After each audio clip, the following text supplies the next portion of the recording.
ingetin teman-teman yang lainnya ya, tolong di polling dong. Nanti kita akan bahas bareng-bareng kira-kira jawaban dari teman-teman dari polling ini apa sih ya. Nah, tapi aku pengen menanggapi Kak Putih tadi. Ada satu kalimat yang aku tiba-tiba keinget. Respect itu bukan kita dapatkan kayak gitu aja. Tapi kayak kita harus showing something ya to own that gitu loh. Kita nggak akan bisa dapat itu secara cuma-cuma, tapi kita harus showing that we have something for people to respect us. By the way, respect, power is earned. Iya, yeah. It's not given, it's not just like Yeah, it's earned. Sama seperti rezeki. Rezeki itu earn.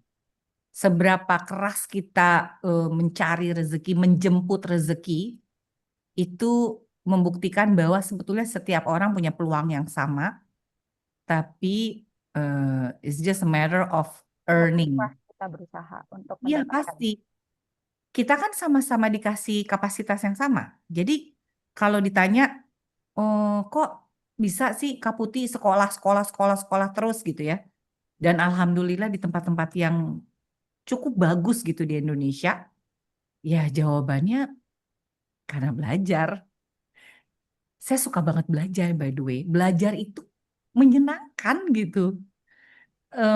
Mengetahui sesuatu hal dan menyadari bahwa kita tuh nggak cukup tahu, sehingga kayak apa sih, kayak lapar, jadi belajar lagi, dan itu menyenangkan banget buat saya gitu. Betul. Jadi kita ketemu sama siapapun, kita ada topik yang bisa dibahas.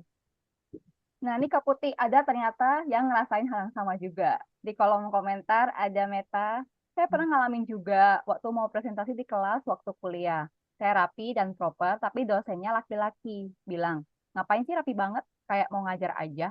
Waktu itu saya nggak tahu mau respon apa, ini sebel aja. Harusnya ngikutin intrusive thought kita aja dijawab.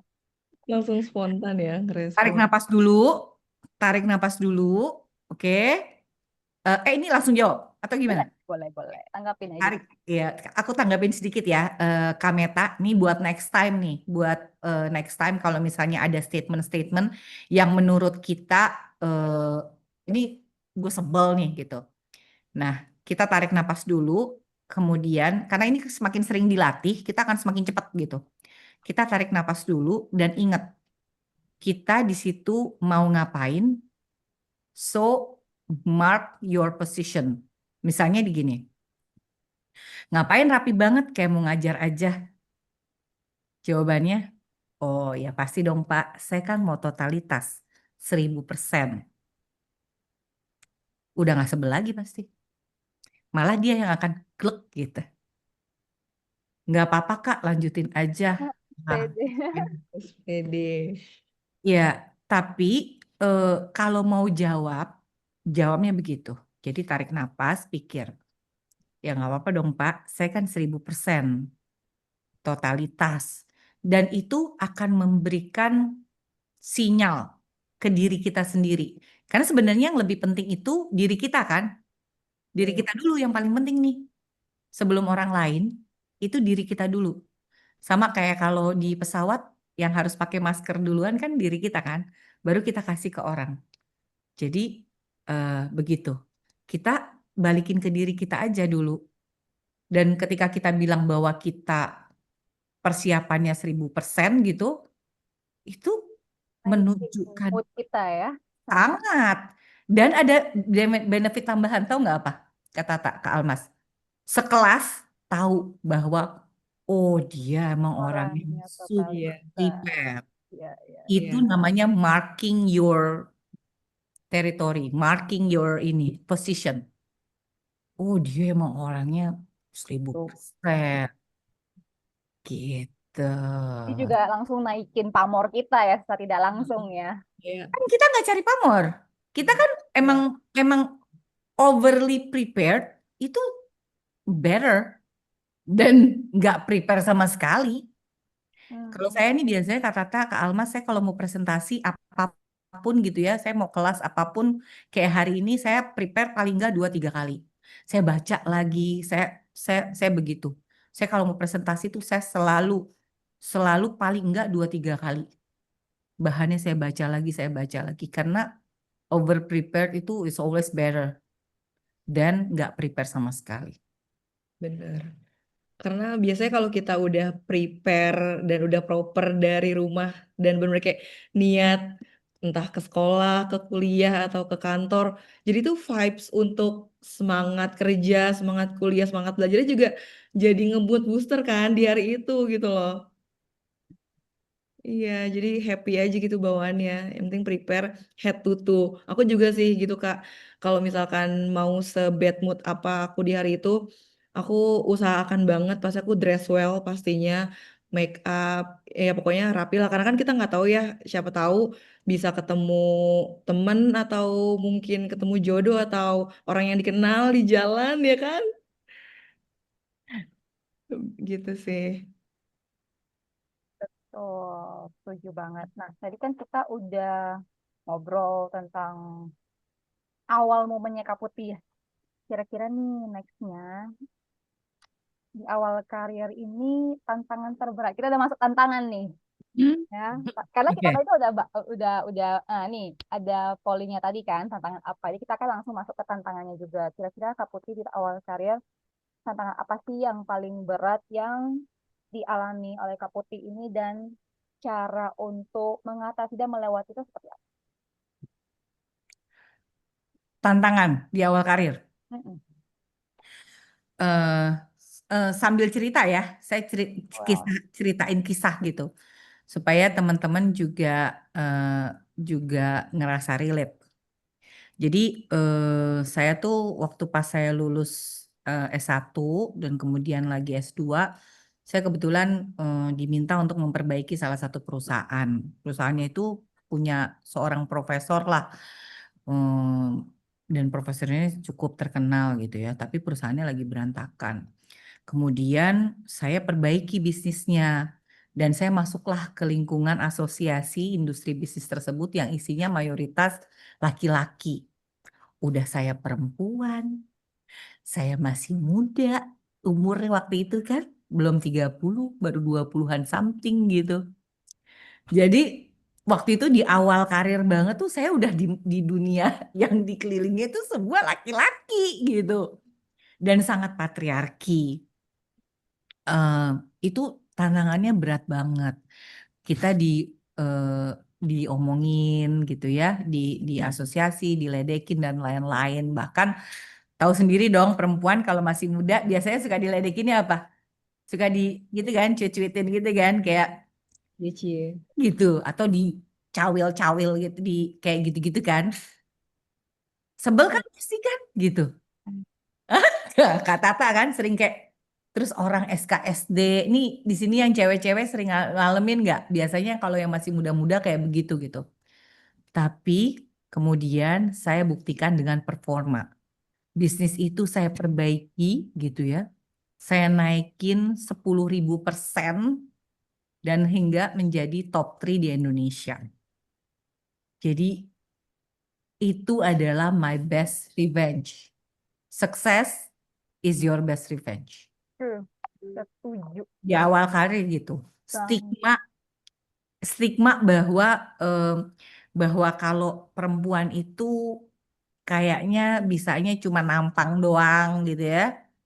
Apalagi kalau em, apa ya, kita kayak tadi Kak Almas kan pakai make up gitu ya, rapi gitu. Disangkanya kemudian kayak ih bisanya dandan doang gitu. Ya nggak Kak Almas? Dia nggak tahu. Heeh. Kadang ada ocehan gitu sih kayak ngapain sih lo make up menor-menor orang cuma mau kesini doang ya cuma beli ini doang kayak iya kenapa kan dress well buat diri sendiri. Persis. Itu yang kadang tanpa sadar pressure dari sekitar kita gitu. Tapi jangan berhenti karena kan sebenarnya kita respect sama diri sendiri kan. Kita nggak melakukan itu untuk buat nyenengin orang lain, untuk apa ya membuat orang nggak ada gitu. Itu memang cara kita mensyukuri berkah yang diberikan oleh Allah. Nah, kemudian itu satu. Terus kemudian yang kedua, Saya pernah kerja di korporasi kan, di mana waktu itu sebagai bagian dari manajemen, saya juga sekali lagi super minority. Artinya saya satu-satunya perempuan yang bukan keluarga owner dan bukan keluarga owner. Satu-satunya perempuan yang bukan keluarga owner. Yang lain 90% tuh laki. Oke. Saya masuk di situ sebagai bagian dari manajemen. Nah, ini ada kisah sedih juga nih. Boleh ya cerita? Boleh dong. Jadi giniin. Pantesan ya Pak Bos milihnya yang cantik biar ada yang enak dilihat di ruang meeting. Kebayang nggak? Waktu itu saya udah lulus S2 dari Prastia Mulia. Kayaknya di Indonesia nggak ada yang nggak tahu Prasmul deh. Ya kan? Terus yang ngomong ini masih S1. Terus saya jawabnya gimana coba? Yang ngomong cewek atau cowok, Kak? Cowok, Damn. cowok. Gimana tuh jawabnya, Kak? Saya jawabnya apa? Saya nggak jawab. Diem aja. Saya nggak jawab, tapi karena saya kan baru masuk. Ah, oke. Tapi along the way, saya kemudian memperkuat kualitas saya. Be so good, so nobody can ignore you. Itu prinsip saya. I was so good dalam memberikan rekomendasi, merespon, gitu ya. Dan counterpart saya waktu itu bos besar, owner dari perusahaan itu, di mana saya bisa at any time kasih masukan, gitu. Nah itu ternyata ada yang perlu dijawab, ada yang nggak perlu dijawab. Jadi beda nih case-nya. Di awal karir tuh ada gitu. Nggak perlu dijawab. Karena menurut saya nggak worthy. Buang-buang energi ya, Kak. Persis. Nggak worthy sama sekali. Mm. So, kalau tadi kata Kak Tata, value, know your value. Nggak semua perlu dijawab. Mm. Some people are just not so worthy to be responded. Jadi kita nggak perlu ngerespon dia. So not worthy to be responded gitu. Yes, setuju sih, Kak. Iya kan? Iya, benar-benar. Bener. Oke. Jadi tahu juga knowing your battlefield sebagai perempuan, pokoknya number one first thing first itu adalah be smart. Be smart untuk tahu bahwa ini worthy nggak nih? Ini worthy nggak nih? Itu salah satu tantangan dan stigma-stigma perempuan lainnya. Jadi kalau saya sih alhamdulillah ya tidak mengalami, tapi saya lihat beberapa gitu mengalami diledekin, di apa gitu ya. Itu saya lihat dan itu buat saya kayak gila ya kurang ajar banget nih bapak-bapak gitu, cowok-cowok gitu. Yes, kadang ya, Kak, mulutnya. Ya mulut, tangan apa segala macam. Saya pernah waktu itu saya lihat gitu ya. Ini dilakukan sama salah satu direktur lah gitu. Saya datengin, saya bilang, Pak, saya bilang, ini masuk. Padahal yang diomongin itu bukan saya. Jadi ada orang-orang gitu ya. Saya datengin si bapak ini. Saya nggak pilih open fight di depan orang. Saya datengin ke ruangannya dan saya bilang, apa yang bapak bilang itu bisa diperkarakan dan masuk ke wilayah pelecehan. Walaupun bapak kesannya bercanda. Dia langsung minta maaf dong sama saya. Terus saya bilang, loh, Bapak jangan minta maaf sama saya. Saya bilang gitu. Nah, ini nggak semua perlu ya dilakukan seperti ini. Tapi kalau emang waktu itu soalnya menurut saya itu teman saya yang dibecandain fisik. Jadi komentar fisik yang mengarah kepada eh, bentuk tubuh gitu. Itu tidak bisa diterima. Tapi kan kita punya kelas. Jadi kita nggak open fight di depan umum. kita datengin dia, saya waktu itu kayak gitu. Tebak apa jawabannya? Selain minta maaf gitu. Dia Hmm, nanya sama saya dong. Padahal posisi dia lebih tinggi. Tapi benar-benar dia tuh setiap kali ngeliat saya langsung nahan diri. enggan ya kayak. Dan nah ini pesan juga nih buat cewek-cewek gitu ya. Jangan jangan takut dan merasa hopeless. Reach out ke cewek-cewek lainnya yang kuat juga gitu. Tuh, you're not alone. Mungkin itu. Gila Benar. panjang nih ceritanya ya. Aduh, Oh, nah, rasanya lagi. iya. Nah, Kak, aku juga ada ini nih, ada pertanyaan. eh Apa yang jadi turning point Kakak hingga akhirnya berani speak up dan mengambil peran lebih besar? Gitu. Oh, oke. Gimana tuh, Kak? Jadi, eh, tapi nanti ini mention nama ya, nggak apa-apa ya. Ini nanti ya mudah-mudahan orangnya nggak keberatan sih. Beliau nih salah satu mentor saya gitu. Mudah-mudahan nggak keberatan saya mention namanya. Bismillah aman, Hadir Kak. di sini, hadir di sini ada orangnya. Jadi waktu itu turning point saya adalah hmm, saya mendapatkan posisi pekerjaan yang cukup vital. Jadi tempat saya bekerja gitu waktu itu mau IPO dan saya ditunjuk menjadi salah satu menjadi investor relation. Sehingga saya perlu kan memiliki public speaking yang bagus, ya kan? Karena beda loh antara kayak gini cuap-cuap doang gitu apa bukan kayak gini. Kalau ini saya terus terang alhamdulillah ya udah dapat pelajaran gitu. Sebelumnya ya udah ngomong aja asal apa segala macam. Sehingga waktu itu saya merasa aduh saya perlu nih punya public speaking yang bagus. Akhirnya saya daftarlah course di Heartspeak. Tapi yang tadinya saya kira itu sebagai course biasa public speaking, tapi saya disentuh. Saya dikomentari, diberikan feedback, sorry bukan feedback, diberikan feedback oleh Pak Frans Budi. Waktu itu saya dilihat dan kemudian dikasih feedback. Kak Putih, dan ini menyadarkan saya bahwa walaupun saya seorang perempuan, tapi di mana bumi dipijak, di situ langit dijunjung kan. Peribahasanya kayak gitu. Saya dikasih masukan sama Pak Frans. Waktu itu tuh jadi ceritanya kakak-kakak, saya tuh suka banget pakai kerudung yang ada pita-pitanya. Terus kemudian warnanya pink, bunga-bunga, ya kan. Terus kacamatanya juga yang tebel gitu loh, tau nggak sih? Yang pokoknya kayak gitulah. Terus saya dikasih masukan sama Pak Frans. Pak Frans, saya sebut ya namanya.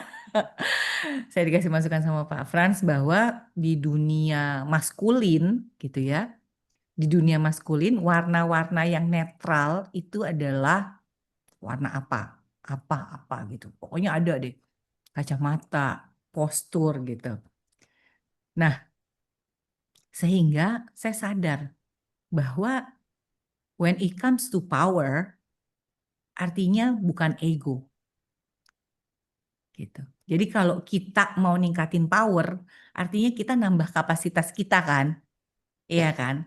Nah, di situ jadi turning point saya ketika sadar bahwa saya mengisi kapasitas saya penuhin gitu ya. Dan saya berubah. Saya berubah dengan berkomunikasi lebih baik, memiliki public speaking yang lebih oke. Saya tuh akhirnya level up gitu loh. Level up. Yang tadinya saya punya tim kecil, akhirnya punya tim yang lebih gede, terus kemudian koordinasinya lintas perusahaan, lintas negara, lintas gitu. Nah, di situ turning point-nya buat saya. Ketika saya mendapatkan feedback dari orang-orang yang bisa menjadi mentor gitu. Makanya banyak kan kalau tips-tips para orang sukses tuh salah satunya adalah cari mentor. Ya nggak? Kak Tata sama Kak Almas pasti sering denger ya. Betul kan? Itu saya rasakan waktu itu. Waktu itu ibaratnya saya unpolished lah gitu. Belum shining karena speaking saya juga belum tertata seperti ini.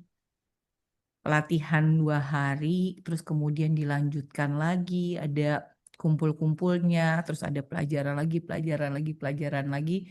Jadi saya semakin mengcrafting. Jadi Nah, gimana? ya, jadi coba hal baru ya Kak dan mendalami itu gitu loh. Kita tahu kita kurangnya di mana, dan kemudian kita mengizinkan orang lain untuk memberikan feedback. Kita butuh mentor. Kita butuh mentor untuk menjadi level up gitu. Terus dan akhirnya saya speak up. Beda kan kalau speak up-nya pakai emosi gitu kayak gitu. Speak up-nya bisa jawab yang kayak tadi itu. Itu semua hasil dari ini loh. Hasil dari pelajaran public speaking. Believe me or not. Jadi critical thinking-nya langsung jalan ya. Karena kan biasanya critical thinking-nya di sini aja. Dipakai untuk Nggak bekerja. bisa betul. Sekarang critical thinking-nya di sini terus keluar di sini. Ya. Nah, ini tuh peran di mana kita diisi sama mentor. Jadi peran mentor tuh masuknya di situ. Mungkin gitu Kak Tata sama Kak Almas. So buat teman-teman nih para ya bisa perempuan, bisa laki-laki yang ada di sini gitu. Find your mentor.